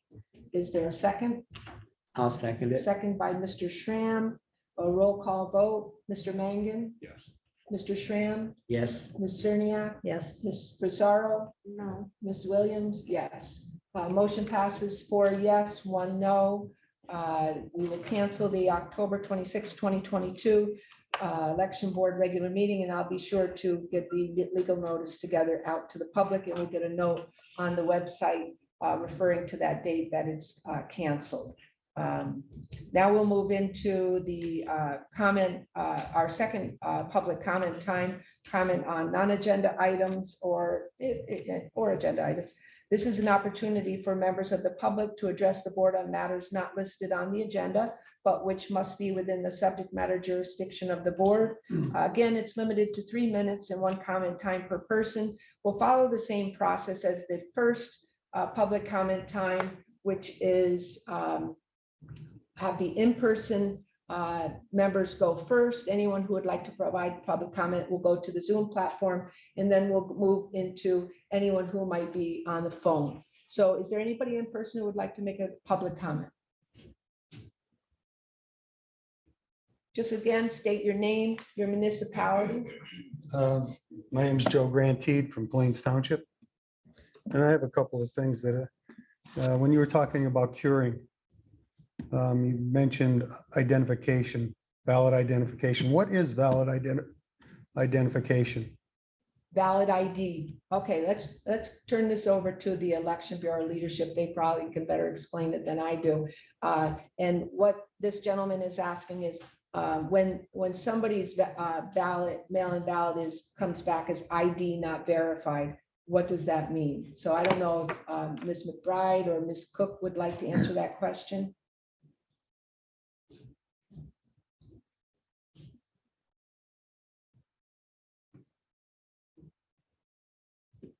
Emily, back? Hi, I'm here. Okay. The question is about ID not verified. What ID needs to be verified, and why would something come back ID not verified for a mail-in ballot recipient? I'm assuming that, I think that refers to our 5-year cancellation notice.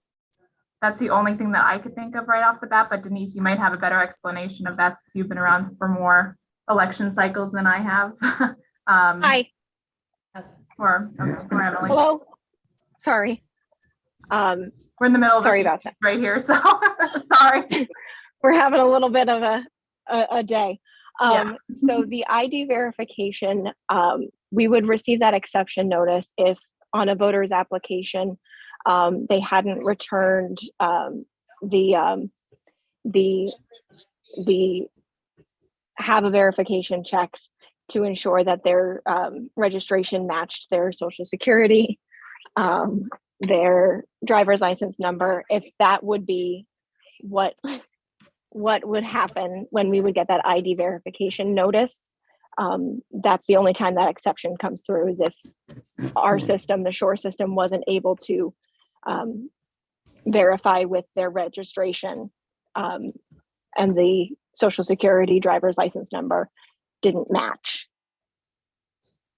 Does that answer the question? So if somebody sends in a mail-in ballot application, you send them a mail-in ballot, but even though the mail-in ballot application is not jiving with what's in the Share system, so then that ballot will get ID not verified. They have to come in and square that away. So are you saying that the application, whatever the number is on the application, is not squaring with what's in the Share system? Right. And so in that case, if there is something coming through where it doesn't match, we do send a notice from our office. That's something that is generated when there is an information mismatch. And they would get that letter saying there's a problem, with your identification, and to rectify that, they have to come in by the end of the 5th day after Election Day I believe that's correct. to show they have proper identification and to square with what's there. Does that Right, to answer correct your- that. I'm not sure if it does or not. Do non-citizens have all that identification? Driver's licenses, I don't know if non-citizens have identification or driver's license or the they same. can even vote. They can't vote. if I know they're they can't, illegally vote. I know they're not supposed to vote.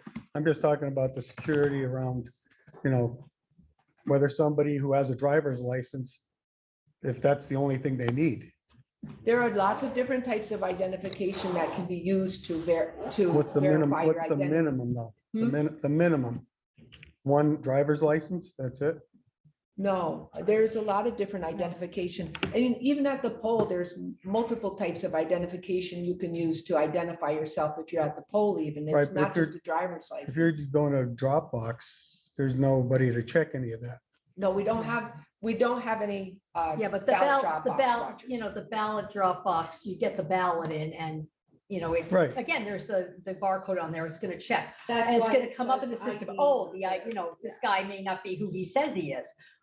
Letter goes out, you gotta provide that, you gotta come in with your driver's license or whatever and say, Okay. yeah, okay, this is it. One, Maybe, I don't know, like one sometimes a other husband and question. wife team, again, they register and they get their numbers switched around or I whatever. turned other off your question. time, so what I'm gonna do is, for the 3 minutes, I'm gonna turn it back on now for about a minute, okay, even though we went way over, but I'll give you an additional minute. Go ahead. thank you.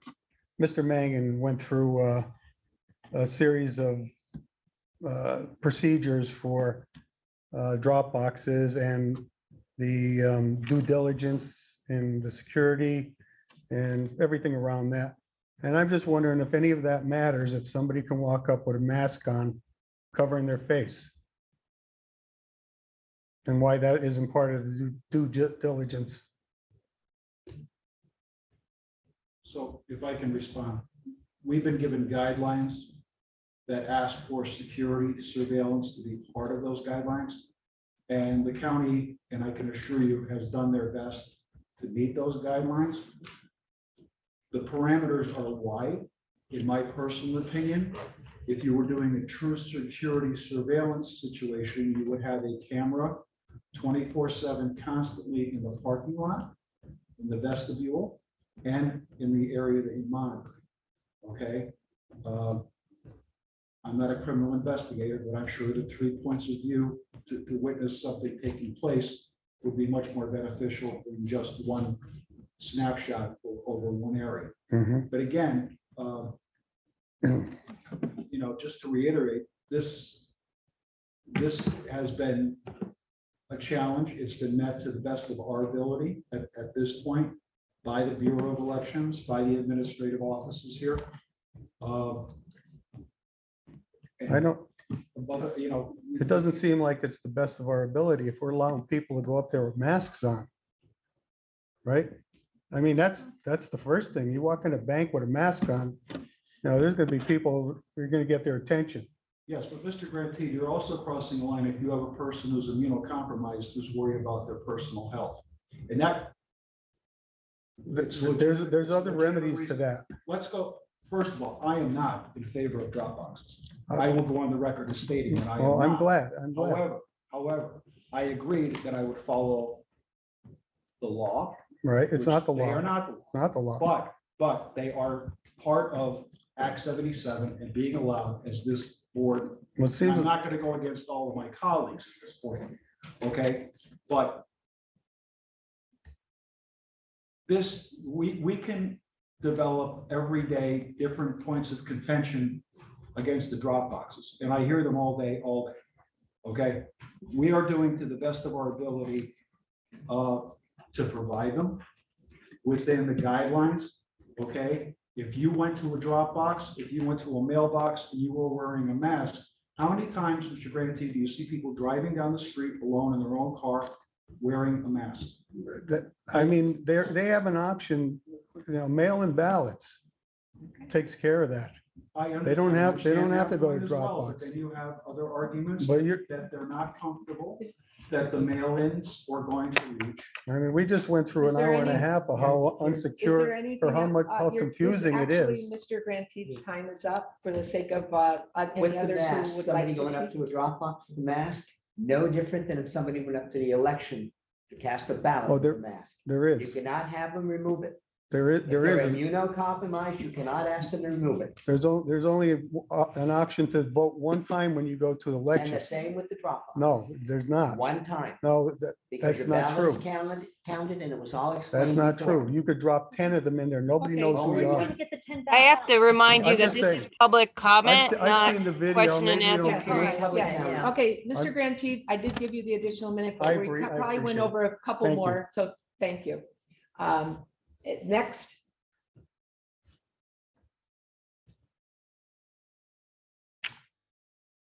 Jack Bestwick from Dallas Township. I just had a couple questions. One is, who is responsible for purging the voter rolls? the Election Bureau does that. Okay, and when was the last time that was done? It was this past summer. Okay, very good. Thank you. Thank you. I don't know the exact date, but it was either late spring or summertime. Okay, next question, or next public comment, I mean.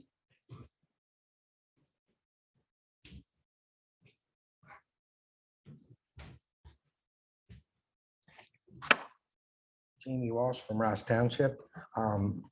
First, I want to thank all of you, your appointed officials. You're here for no pay. You're dealing with a lot of this from both sides. I get it.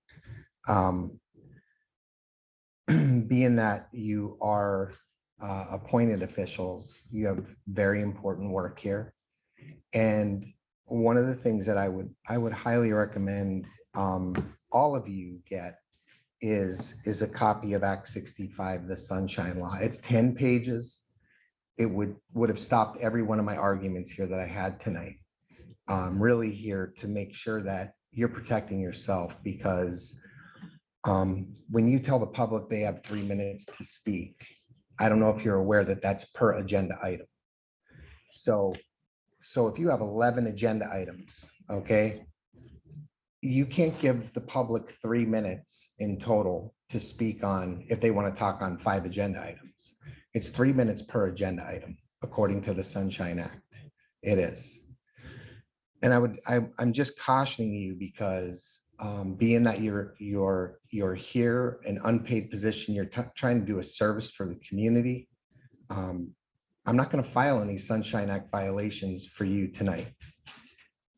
But I will be coming to the next meeting, and I'm putting you on notice that every document that you take official action on, there better be a hard copy sitting out there for every member of the public that gets here, because that is a major violation.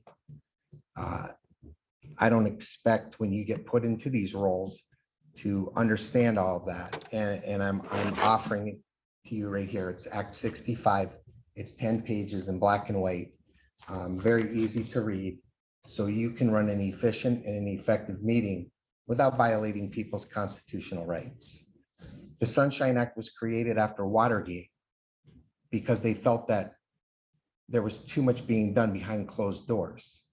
And they felt that sunshine was the best disinfectant. That was the creation of the Sunshine Act for all open public meetings.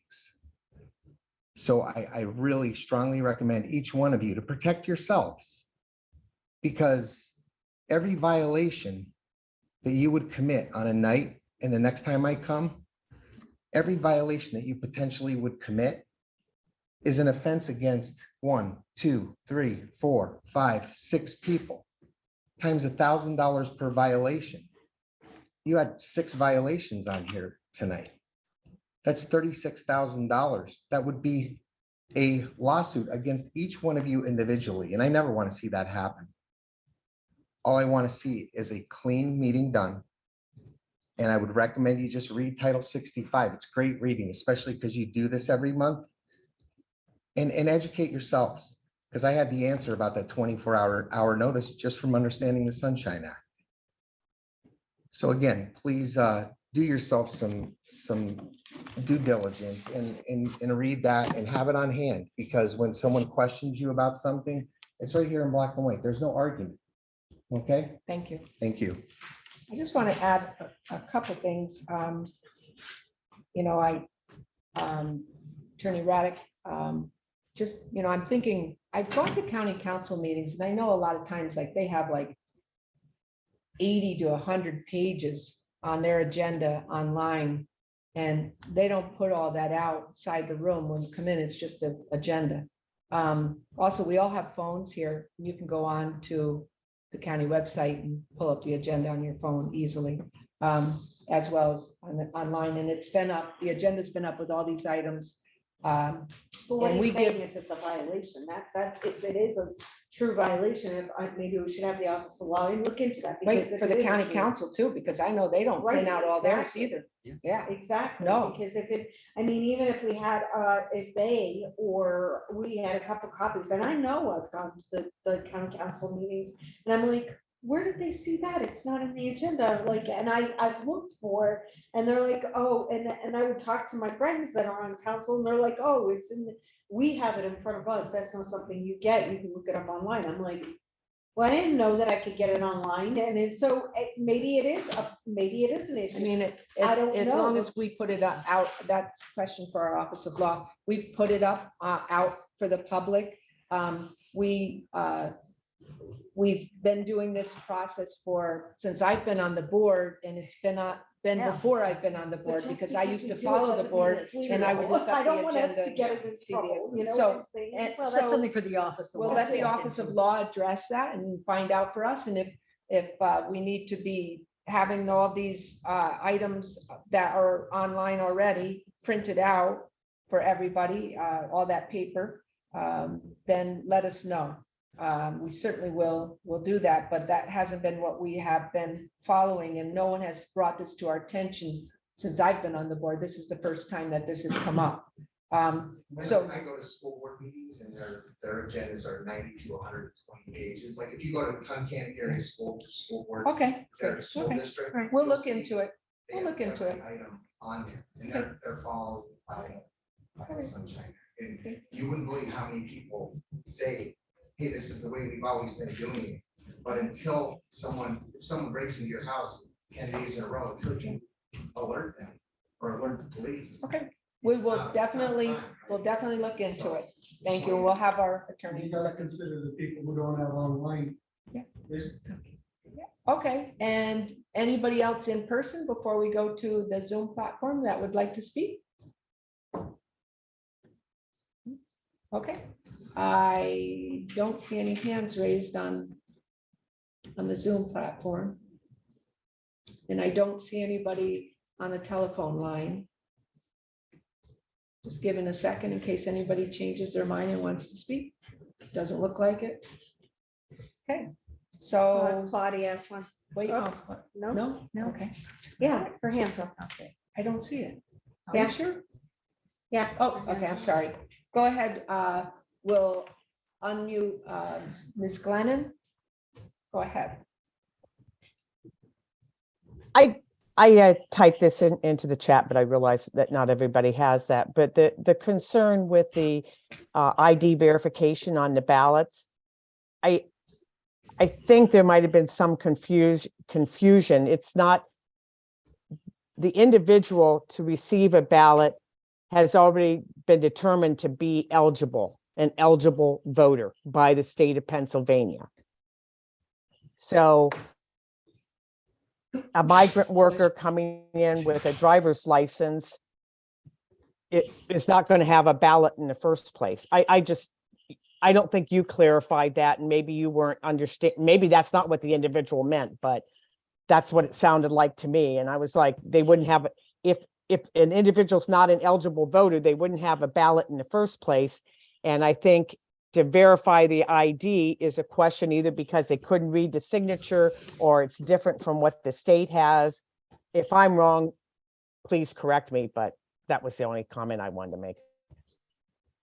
You're correct. They're already a registered voter, but when they applied for their mail-in ballot, whatever number they gave is not squaring with the number that was entered into the SURE system from their registration to vote. So that's where the ID is not being verified.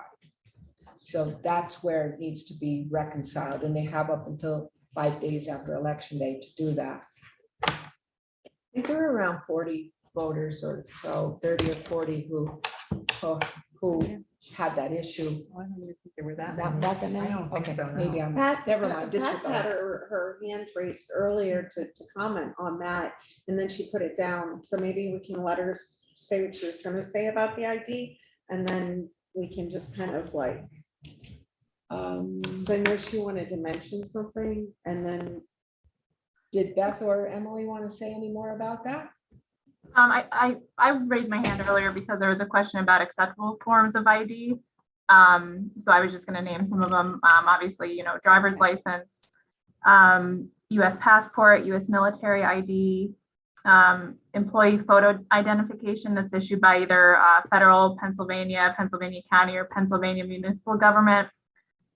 Photo identification issued by an accredited Pennsylvania public or private institution of higher learning, and photo identification issued by a Pennsylvania care facility, including long-term care facilities, assisted living residences, and personal care homes. And the voter does have 6 calendar days following the election to provide proof of identification. Thank you. The only other thing that I did see that Ms. Glennon had posted in the chat, and you didn't bring it up, Ms. Glennon, was the acceptable color of ink for the ballots, the mail-in ballots. And it does say on the ballots, it asks to complete it in black or blue ink. Am I correct? Ms. Cook and Ms. McBride? Yes, that's correct. Wait, what?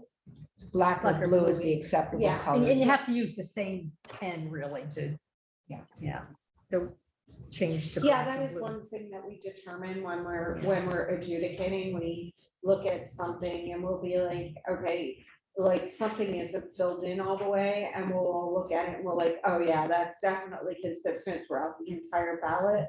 Like if somebody's like, and they don't fill the whole thing in, then we know that, okay, there was voter intent there, so we can vote on that and say, okay, yeah, we're gonna accept it, or no, we're gonna decline it, depending on, because the whole circle should be filled in, but sometimes we'll come across some that are not. And it's just, I mean, there's voter intent there too, so. Now, Ms. Pecora and Ms. McBride have something to share. Go ahead, whoever. Jen, do you want to go first? There was also a question on the Q&A in addition to the color of ink as far as staples being used for your ballot. There's no reason to use staples. There's nothing to staple. It's just folding the ballot, placing it in the privacy envelope, and then putting it in the mailing envelope. So I just wanted to answer that in case anyone else had questions on staples. Thanks. I didn't see that. I must have missed that. Okay. Ms. McBride, is that what you were going to share?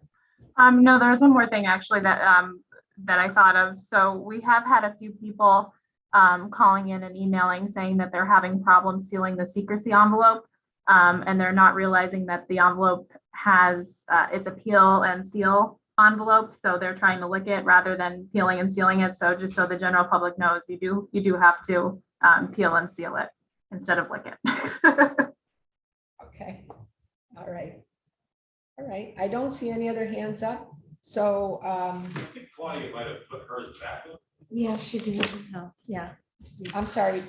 We can't. Yeah, but we only do one at a time. I think maybe she just still had it up, but we only have one comment time per person.